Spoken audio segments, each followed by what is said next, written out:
It has been said that no two sisters were ever less alike. One reserved and proper, the other lively and controversial. One the anchor of a commonwealth of nations, the other a figure searching for purpose in life. They grew up in a very, very different kind of world, a world of aristocracy, of deference, of people knowing their place. I think they were quite different from an early age, and they went on being different. I think they were both very sound people, both very committed in their different ways. I suppose that the Queen had so much more responsibility on her shoulders, and Princess Margaret didn't have those things to think about, so carved a different path through life. Queen Elizabeth II and Princess Margaret are among the most photographed women in history. Their every appearance followed by press and public. They are familiar the world over. But what of the real women behind the show and splendour? Beyond the balcony and cheering crowds, beyond the crown itself. Elizabeth is really both an embodiment of the old England that she grew up in and the new, fast-changing modern world that she increasingly adapted to. The Queen always thought of her sister as an enigma. It's always very difficult to work out with Princess Margaret which half of her you're talking about, the royal half or the rather dashing half. There's a huge affection between them that survives the ups and downs of their individual life.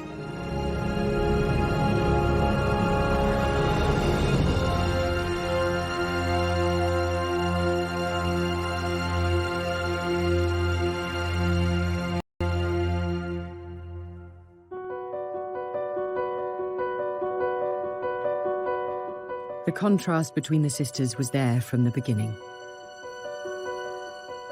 Elizabeth was born in the placid surroundings of London's Mayfair on the 21st of April 1926. 4 years later, during a storm in rural Scotland, Margaret came into the world. Their parents were the Duke and Duchess of York, Albert and Elizabeth. Albert, or Bertie as he was known, was the second son of the King, George V. Elizabeth was a mature, rather serious child, with a love of dogs and horses shared with her grandfather, the King. Margaret, however, was a very different character. It very quickly became obvious that Margaret was the cheekier, the more humorous, the more mischievous, but lacked her sister's quite extrovert qualities. Princess Elizabeth was quite a serious-minded child. She seems to have been naturally tidy, naturally orderly. But Margaret, from the start, was fun. She was vivacious. She was never corrected by her father, so she was something of a wild child. She was very precocious and got away with an awful lot. The Duke of York was used to say, Lilibet is my pride and Margaret is my joy. And as far as Princess Margaret was concerned, he really couldn't take his eyes off this child. I mean, she was so beautiful that he couldn't believe that he'd created this glorious and beautiful child, and then he rather spoilt her. The princess's public life began early, and here we see her during a Scottish holiday, arriving with a family party at a Highland gathering. Neither girl was prepared for the lives they were to lead. As two daughters of a second-born prince, Elizabeth and Margaret had no expectations of being thrust into the international spotlight. With the Duke and Duchess of York, there was never any anticipation that they would succeed to the throne, and certainly never any expectation that Princess Elizabeth would come to the throne. It was, of course, always possible that George and Elizabeth would have further children, and a male heir would, of course, then leapfrog Elizabeth in line for the throne. So it was always a fairly remote possibility that she would become queen at her birth. The Duke and Duchess of York, us four, as the Duke called them, rather anticipated a cosy family life in the way that they were already enjoying. And they were a very natural family and a very loving family. It was the girl's uncle, the charming bachelor Prince David, who would be the next king. He was expected to marry and have children of his own, who would one day inherit the crown. Elizabeth and Margaret were set for a life of comfortable semi-obscurity. Until 1936, the year everything changed. Late on the 20th of January, King George V died at Sandringham. He'd been unwell for quite some time, and it went back to the Great War, when he was thrown from his horse while reviewing troops in France and suffered from chronic obstructive pulmonary disease and pleurisy. Now, that's a progressive condition, so it didn't get any better. The only witness to the king's final moments in this regard were his physician, and his physician claims to have administered a lethal dose of morphine euthanasia. It was also thought that it was far better that the king's death should be announced in the morning paper, the Times, rather than the slightly more down-market evening papers. Elizabeth and Margaret's uncle David was proclaimed king and became Edward VIII. But the new monarch had never wanted the crown. Indeed, he was terrified by the idea. There was another complication. The king was in love with American divorcee Wallis Simpson and was set on marrying her. The wider British establishment, however, was far from taken with the idea. Wallis Simpson was loose, irreverent, dashing, very much symbolised that kind of New World glamour, which endeared her very greatly to Edward, but did not endear her to the remainder of the family. Wallis had been twice divorced, and that was unheard of in the British monarchy and in those social circles. And so that was a reason for not liking her. He very much didn't really want to be king. He may not have even been able to voice that, but unless he was even stupider than I think he was, he must have realised that nobody was going to accept a woman as queen with two husbands living. That was the problem. The secular head of state is also the supreme governor of the Church of England. He was about to go through a coronation ceremony that is very similar to the kind of consecration that a priest goes through. Anointed with holy oil, with water, it's a dedication. For such a clear hypocritical breach to exist as him marrying a divorcee would, especially in the context of these times, have been wholly unacceptable. I don't think he took at all well to being monarch. I think he didn't have the patience for it. His own grasp of detail, particularly in regards to the empire, particularly in regards to the industrial disputes which were enveloping the country, really left quite a lot to be desired. Indeed, it is said that George V predicted, rather darkly, that if Edward became king, he'd ruin himself within a year. A constitutional crisis was gripping Britain. The public were unaware, the press was muzzled, and the king's affair kept secret. Finally, unable to renounce the woman he loved, the king gave up his crown. On December the 11th, 1936, Edward abdicated. He had been king less than a year. It was a shock. It was seen, I think, popularly as a dereliction of duty. There were those who thought Edward should stay and should be allowed to marry Wallis Simpson, and there were those who just thought this man is a waste of monarchy from a man who would have been a pretty awful king. A crowd gathered outside Bertie's house in Piccadilly. The new king's family had moved out of their home into the vast and cold magnificence of Buckingham Palace. The lives of Elizabeth and Margaret were transformed. Elizabeth was now next in line to the throne. The training for her future role began at once.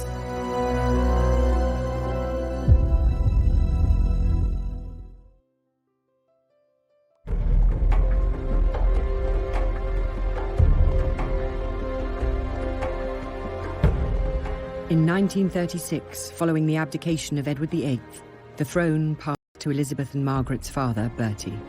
He became George VI. On the 12th of May 1937, he was crowned at Westminster Abbey. George was wholly unprepared for being king. He himself said that it was like a lamb being led to the slaughter. There was an established convention of not using first Christian name, but using middle names to rule under, and he chose George simply because within the Hanoverian tradition there had already been 5 Georges, and of course, the previous monarch was called George II, and he wanted very much to embody stability after the chaos and confusion of the abdication crisis. The Duke of York realised that he might have to step forward and become king without having had any experience at all of state papers, any of the training that his brother had had. He went in absolutely cold.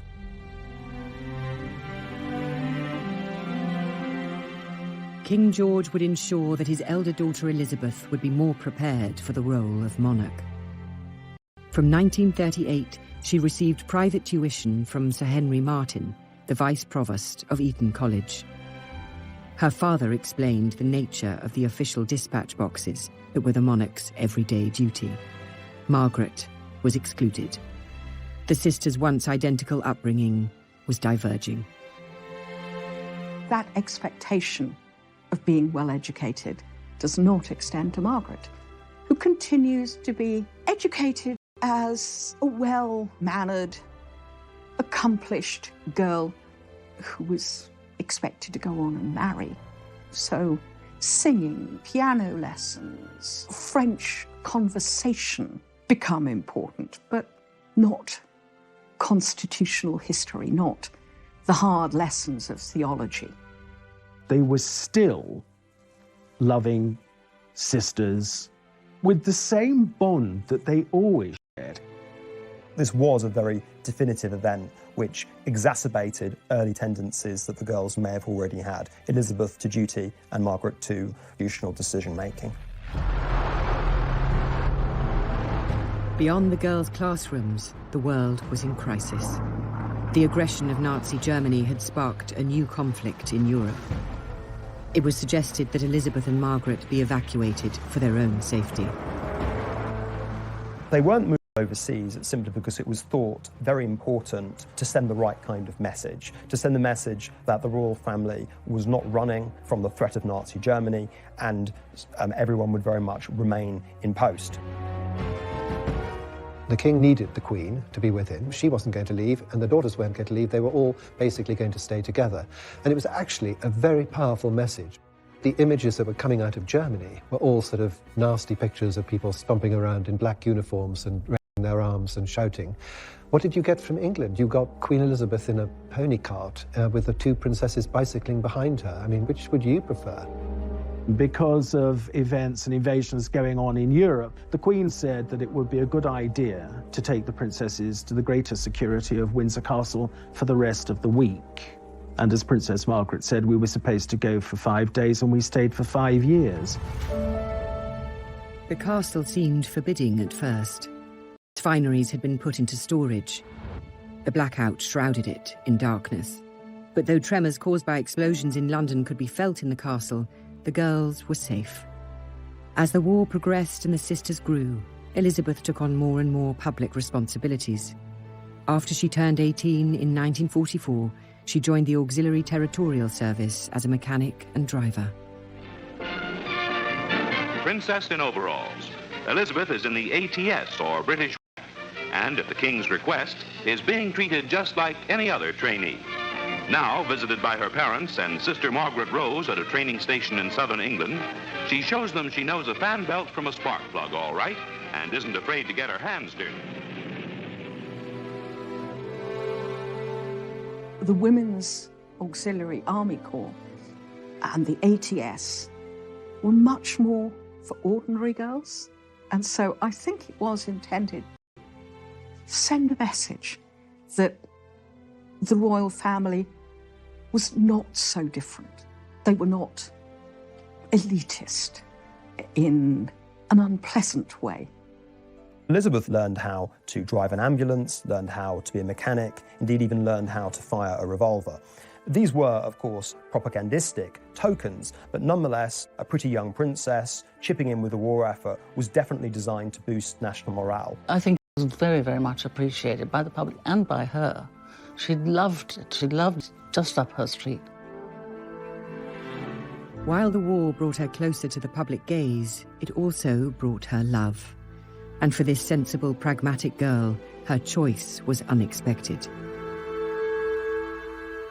In July of 1939, when the Queen was just 13 years of age, she inspected a Royal Naval College at Dartmouth, and one of the young officers she was introduced to was this dashing, handsome Prince Philip.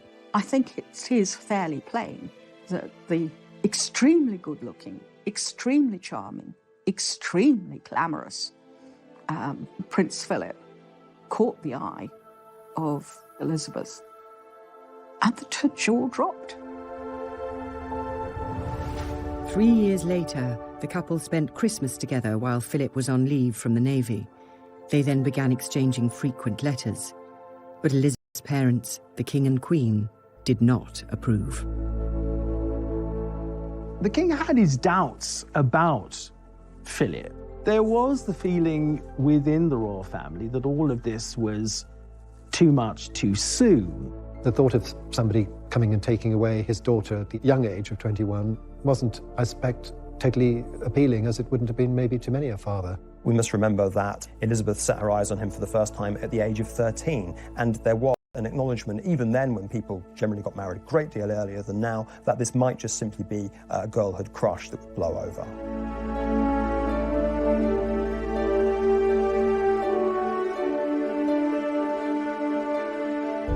The King and Queen's resistance had been defeated.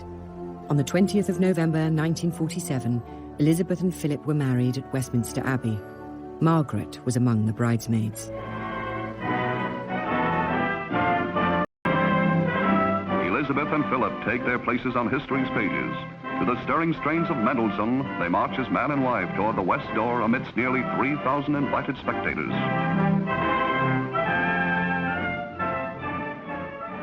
The wedding itself was a very grand affair, a deliberately grand affair against this backdrop of austerity. Rationing was still on, if anything slightly more severe. She may have been heir to the throne, but she couldn't be seen as claiming special privileges.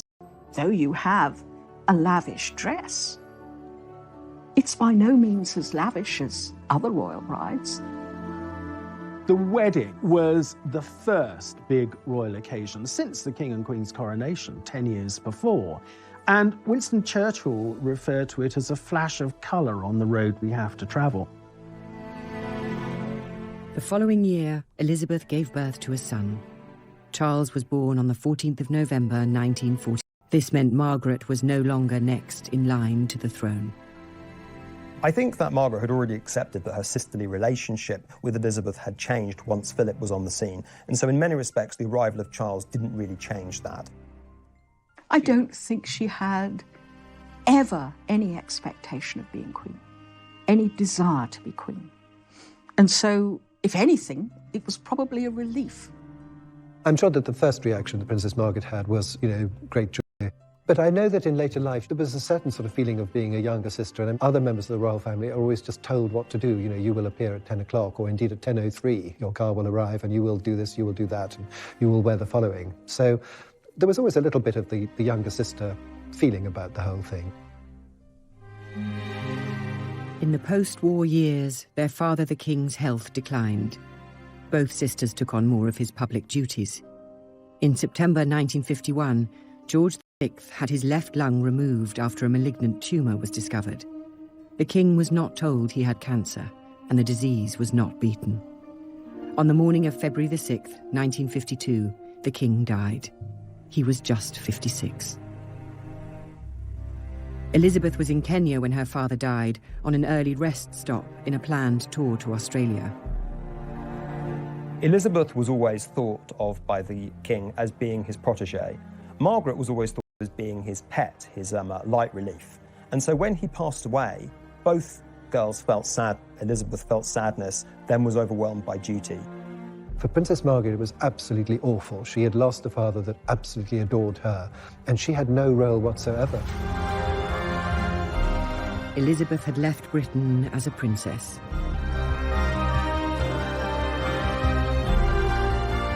She returned as its queen. But what did the future hold for Margaret?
coronation of Queen Elizabeth II took place on the 2nd of June 1953.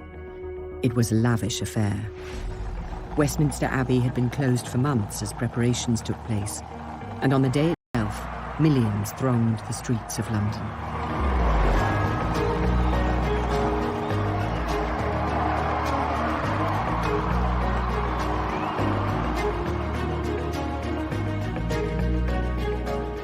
Westminster Abbey was transformed. Proud people. The coronation was to be an end to austerity. It was to inaugurate as the new Elizabethan age. It was designed really to reaffirm Britain's status in a post-war world which had been turned upside down. A very glamorous young queen was there to optimistically lead the British people into the future. I do remember Coronation Day quite well because my father had tickets for some seats near Admiralty Arch through the army. He was in the army. And I remember sitting there and seeing the guests in their carriages coming towards Admiralty Arch where Churchill came along. And I remember opposite us his furious face sticking out of the window, glaring at the traffic jam in front of the arch. The coronation itself was the same ancient ceremony unchanged for centuries, but there was at least one touch of modernity. It was the first to be televised. Not that many ordinary people owned televisions. Britain was still mired in post-war austerity. Some goods were still rationed 8 years after the defeat of Germany, and on the international stage, Britain was declining as an imperial and military power. Nevertheless, the nation celebrated. Yet behind the pomp and glamour of that day lay family grief, disputes and scandals just waiting to explode. In the middle of preparations for the coronation, Margaret stunned Elizabeth by informing her that she wished to marry. Her desired husband was a man named Peter Townsend. He had been a wartime flying ace and had flown more than 500 missions and been shot down twice in the process.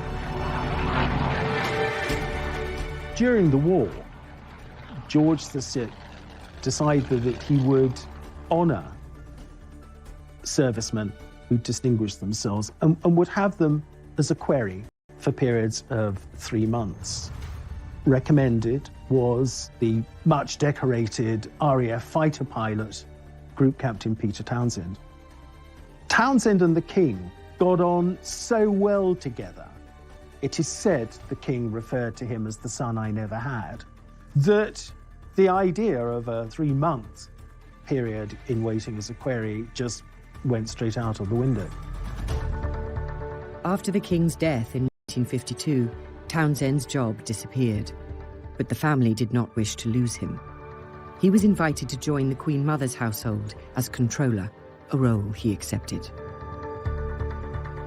All the girls at Buckingham Palace took a shine to this guy, but the one who really fell in love with him was Princess Margaret. You can understand, perhaps, at that moment, having lost her father, she turned more to him than was perhaps advisable. He was there when her father died. Part of the inner circle of royal aides and servants who helped to comfort Margaret. After all, Margaret was devastated by her father's loss. This was a man who'd been close to, who'd been liked by her father. He was also, like her brother-in-law, a hero, and people liked heroes. It was still an age when we built heroes up. Townsend was 16 years older than Margaret and recently divorced. While these facts did not trouble Margaret, others were less happy. Well, there was opposition to the relationship for one simple reason, that he was already married, and he had a wife and he had 2 boys. Divorced people not really allowed to have a social life. And I think that sadly, that was what happened. He was quite a bit older than her, but I don't think that would have mattered.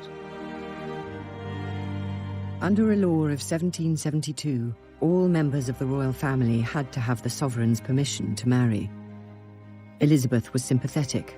She could see the love between the couple, But she asked Margaret to wait until the coronation was out of the way and everything had settled down. Margaret left the meeting with her sister feeling hopeful. But when Elizabeth spoke to her private secretary, Sir Alan Lascelles, he was horrified and urged Elizabeth to send Townsend abroad. Elizabeth was caught between love for her sister and her responsibilities to the legal and religious bodies she headed. She loved Margaret and she wanted her to be happy. I think it was incredibly difficult for her. All of politicians, with some exceptions including Winston Churchill, were advising her that this marriage should not go ahead. And as such a new monarch, she didn't want to risk the potential friction for really putting up strong opposition against what the political classes were telling her. In other words, she put duty before her own private feelings. The Queen is temporal governor of the Church of England, and the Church of England would not recognise divorce. She agreed to send Townsend abroad. He was appointed heir attaché in Brussels. Townsend was stunned by this exile. He did not even get a chance to say goodbye to Margaret, who was on a royal tour in Africa at the time. Margaret was left bitter. Her own sister was queen but could not have correspondence. The couple believed they had only to wait.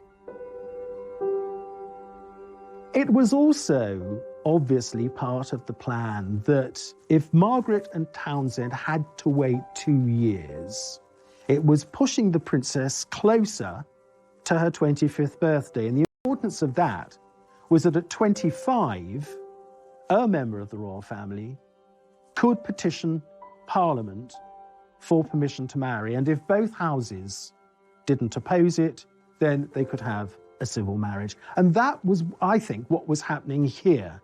Margaret was going to be 25 in August of 1955. As the press counted down to the date, speculation grew that an engagement announcement was imminent. But her birthday came and went with no announcement. Finally, on the 31st of October 1955, Margaret released a statement to the press. Her relationship with Townsend was over, it said. There would be no marriage. The decision not to marry Group Captain Peter Townsend is reached by Britain's Princess Margaret, here arriving with her mother for a formal family appearance at London's Royal Opera House. In putting duty and religion ahead of her heart, Margaret had the example of her sister, the Queen, who dutifully entertained the President of Portugal while the family crisis neared a climax. Queen Mother Elizabeth approved her daughter's decision. Strongly opposing the marriage was the Archbishop of Canterbury. The traditional interpretation has always been that the Prime Minister and ecclesiastical figures really threatened Margaret with the withdrawal of her royal allowances and her HRH if a marriage with Peter Townsend went ahead. The government of the day, under the premiership of Anthony Eden, had actually done something of a U-turn. Far from opposing the marriage, they had paved the way for Margaret and Peter Townsend to marry if they still wished to do so. A formula was found, which would have meant that she could have retained her status as princess. We now know that Princess Margaret, had she wanted to marry him, would have lost nothing but her place in the line of succession. They really didn't want to create a martyr of Princess Margaret where her own personal desires were paired off against the establishment. It was not government pressure that had ended the relationship between Margaret and Group Captain Townsend. The truth was far simpler. Contained in the files released by the National Archives is a letter that Princess Margaret wrote in private and in secret to, and only by seeing him that I can properly decide whether I want to marry him or not. The crunch is obviously that she had decided, and he also, no doubt, had decided that their love was no longer strong enough for them to marry. If Elizabeth hoped her sister would find someone more suitable, she would be disappointed.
In the 1950s, Britain was struggling to adapt to a new era. Its reign as a global power had passed. Foreign policy humiliation in the Suez Crisis had toppled Prime Minister Anthony Eden, and the country's diminished role on the world stage had been exposed. As sovereign, Elizabeth was a beacon of stability in such uncertain times. But, as ever, Margaret's role was less defined. She was an important adjunct in the 50s and early 60s to her sister, where she took on royal associated duties that freed Elizabeth up to do other things. Margaret became a very glamorous figure. She also started smoking in public, bringing out the characteristic elegant long cigarette holder, and was charged with doing things like opening hospitals, smashing bottles of champagne against ships in a very glamorous manner. Princess Margaret does have the reputation of having been a party girl, which of course she was. But we also have to accept that she was also a very hard-working member of the royal family. In 1957, Margaret became president of the new Royal Ballet, a reflection of her lifelong passion for theatre and the arts. Nevertheless, she was nearing 30 and still unmarried. In 1959, Peter Townsend wed a young Belgian woman with a striking resemblance to Margaret. Just months later, the princess surprised many by announcing an engagement of her own. Anthony Armstrong-Jones was not the usual royal match. He was from a wealthy background, Eton then Cambridge, but he had no fine title or lands. He was a photographer. Margaret was really enjoying the fruits of some of the major social changes starting to appear in this company. Lady Elizabeth Cavendish gave a dinner party in February 1958, which Tony Armstrong-Jones was one of the guests. And Princess Margaret had never met him before. I think the influence of Anthony Armstrong-Jones was really to introduce her to normality. She was smuggled on the back of a motorcycle, disguised in a headscarf and dark glasses, to Armstrong-Jones' rented flat in Rotherhithe Street. The princess said that it was the most romantic setting, and this was their bolt hole. It had a bay window overlooking the Thames. You looked to the right, and there were the docks, and you looked to the left, and there was a bend in the river, and you saw Tower Bridge and St Paul's Cathedral beyond it, and at high tide, she said, swans would look in. Their relationship was kept secret, so the country was stunned in February 1960 when Princess Margaret's engagement to the photographer was announced. Their wedding was in Westminster Abbey on the 6th of May 1960. It was the first royal wedding to be broadcast on television. Millions tuned in around the world. I think as a sister, Elizabeth was very happy that Margaret had been able to find a man she loved. I think as Queen, even though Armstrong-Jones was not ideal, was not a society man at all, he was, given Margaret's status as a rebel, really about the best that they could hope for. Princess Margaret at that time was hugely popular. Everything she did made news. Everything she wore made news. So when she married, this was an occasion of great celebration. Everybody was frightfully pleased with the sort of glamour of the wedding. And Princess Margaret looked wonderful, and he was a talented photographer, and it all seemed very modern and just how it should be. The whole thing really was a very, very beautiful occasion. I mean, I can remember being a young schoolboy, totally enthralled watching this on the television. Despite the excitement of that day and the 2 children born in the years that followed, the marriage soon became troubled. Mutual infidelity, drugs, and alcohol strained the relationship to breaking point. I think that 2 worlds very much collided. Armstrong-Jones's bohemian, free lifestyle, and Margaret's unwillingness to dispense with, shall we say, all of the accoutrements of wealth and prestige and fundamentally royalty. It was a very curious relationship, and although she was a princess and he wasn't a royal, I think that he had the upper hand. And as things got worse, he was better at being nasty than she was. Within 3 years of them having married, The emerging tabloids and the red tops were becoming much, much more hungry for scandal and also, crucially, much more prepared to print scandal. Margaret was always the sort of go-to person for royal scandal. He had much loyaler friends, it seems, than she did, because he always seemed to come out of it, as far as the public was concerned, rather well, whereas she didn't. Press deference to royalty was a thing of the past.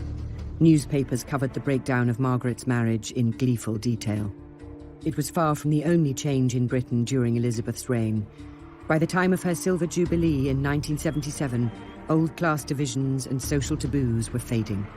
The British Empire had transformed into a commonwealth of independent nations. The crown, Elizabeth, was the thread tying them together. As she guided the monarchy and nation through crisis and triumph, her sister Margaret was left without a role.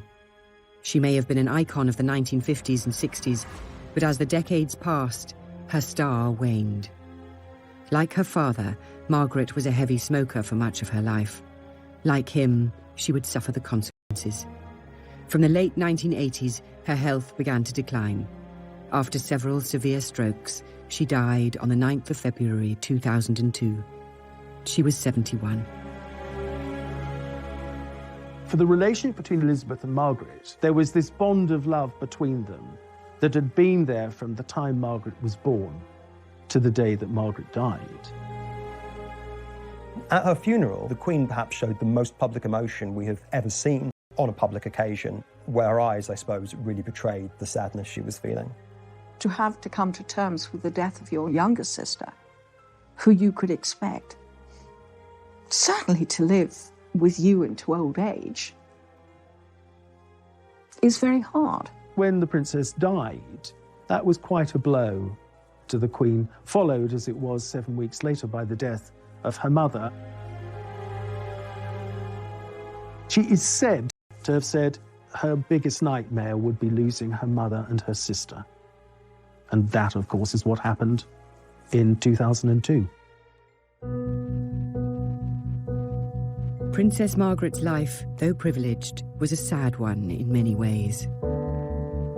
Margaret was a flawed and often troubled woman. She did not have her sister's weighty responsibilities, but nor did she have the certainties. I think that what Margaret did was really stretch at the limits of what it was acceptable to do for a woman in her position. This, I think, created a precedent and also much more breathing space for future younger royals to enjoy, even in the celebrity-infested world. You task some aspects, well, who doesn't? I would actually say she was probably a pretty supportive member of the royal family. She did do her bit. On a day-to-day basis, her life was very full. She had very interesting friends. She went to the ballet, she went to the theatre, she read books, she was alert, interested in things, she loved music, and wasn't boring.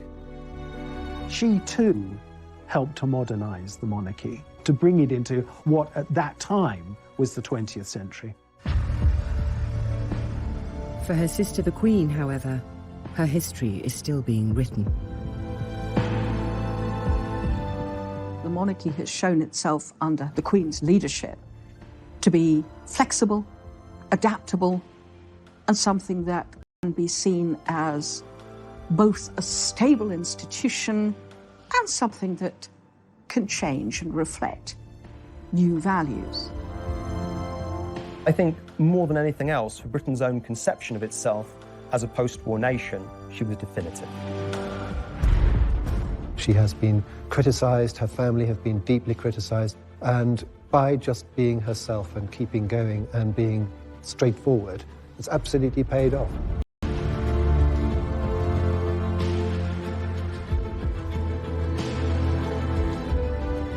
The world they ended up inhabiting when they were a lot older was one where the social class system had died and the mass celebrity and media age was dawning. In the case of Margaret, you could say that she was very much a product of that age that was unveiling. In the case of Elizabeth, she managed to be its architect.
The contrast between the sisters was there from the beginning.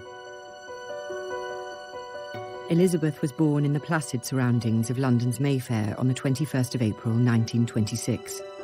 4 years later, during a storm in rural Scotland, Margaret came into the world. Their parents were the Duke and Duchess of York, Albert and Elizabeth. Albert, or Bertie as he was known, was the second son of the King, George V. Elizabeth was a mature, rather serious child, with a love of dogs and horses shared with her grandfather, the King. Margaret, however, was a very different character. It very quickly became obvious that Margaret was the cheekier, the more humorous, the more mischievous, but lacked her sister's quite extrovert qualities. Princess Elizabeth was